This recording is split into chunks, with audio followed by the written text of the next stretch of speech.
lady, this thing keeps buzzing, that lady who is the sister who wrote that letter was my very mother herself. And so I thought it was appropriate as she started out going to her mother. I went to my mother in writing this and reading this. My father wrote another letter, and this was right about the year my mother went home to God. It was just a month prior to her deceasing or passing from this life to God's kingdom. And I just thought I'd read a little bit of this as well. This is a little more humorous, I guess. Not too much, though. My dad always writes a family newsletter, and so he put this in his May edition of 1996. When we met for Easter, we were watching videos of the early years. And it came to East Tawas, and all 9 of you were climbing around the animals. One of you said, "Look at all those kids. What were you guys thinking of?" My dad writes, "Maybe it's time I tell you what we were thinking of. I really don't expect you to understand or agree since you are the TV generation, but at least you will know. When I came home from the monastery, my dad was a Trappist monk for 7 years. I was seriously thinking about going into another order, so I prayed for guidance. I went to visit a mystic I knew in Chicago, and we prayed together, and God told her that I would remain in the world and get married. I came home and started dating, met your mother and another girl whom I liked very much." He never told us who that was. "God let me know that it was your mother that I was to marry. How is a whole other story. We got engaged and then married. We decided we would like to have 12 kids if that was God's will. 12 persons we could bring into this world, raise them as God's children, and eventually share eternity with God.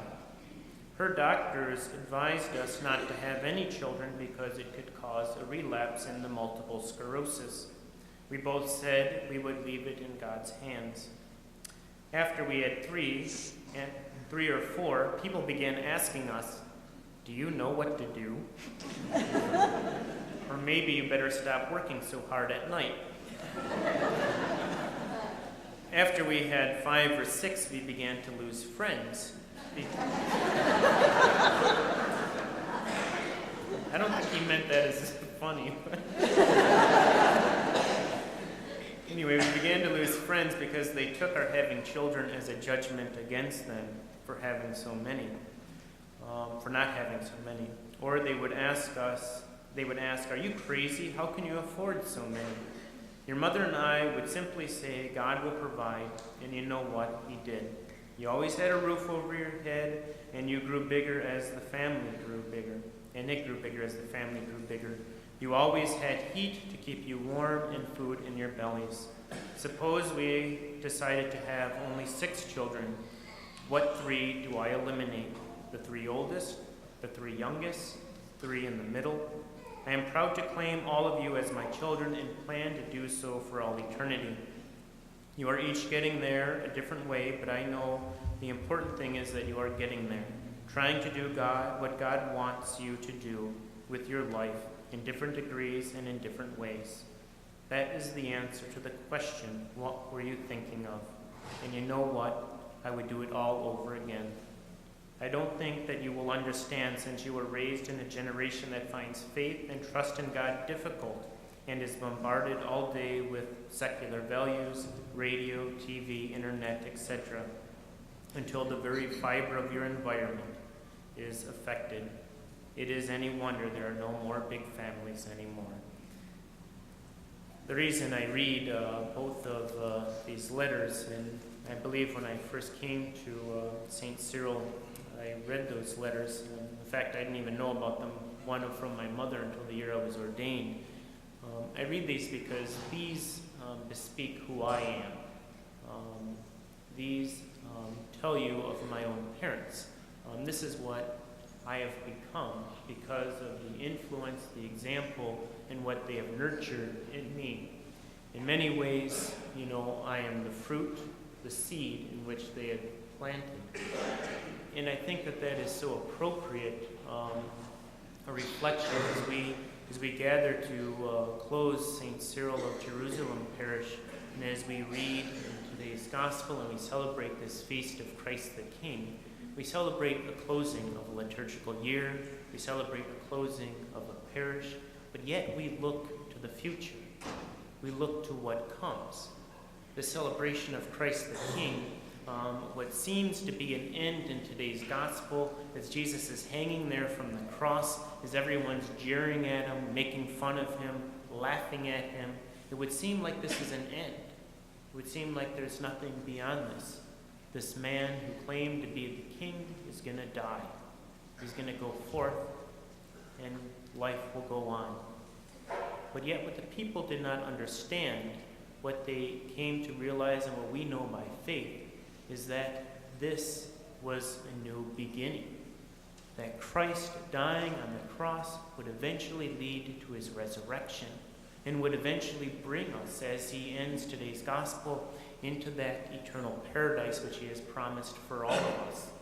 And so today's feast is a very appropriate day in which we have chosen to close St. Cyril of Jerusalem parish, because even though it would seem like we are closing, even though as it seemed like Christ was dead and going to be gone forever, we know through faith that it continues on. And that is the important thing to always bear in mind. That's why I read these letters, because for 54 years, the seeds of faith have been planted here. These seeds of faith, who are you? We're about you. We're about your children. We're about your parents. We're about the faith which has been nurtured in you. Whether it was the fact that you were baptized here, maybe you went to school here, or maybe you were married here. That faith which came to you from your parents, which is so much a part of this parish, has been nurtured in these seeds, which is St. Cyril of Jerusalem. And that does not end today. That faith does not end. Sure, the church building will be closed, but the faith and the seeds that were nurtured within these walls for 54 years, they live. They're not dead. They move forward. They look to the beginning of a new parish in which these seeds will be germinated with seeds of another parish, and these two seeds will come together to form a new community, a new plant, if you will, a plant that will grow, that will continue to nurture within these walls more children, more people of faith. Because in the end, our goal is one. Our goal isn't about this building. Our goal is to be with Christ in paradise for all eternity. To be like, in many ways, that humble man who hung next to Christ and said, Lord, when you come into your kingdom, remember me. Remember me, a mere nobody, a mere nobody.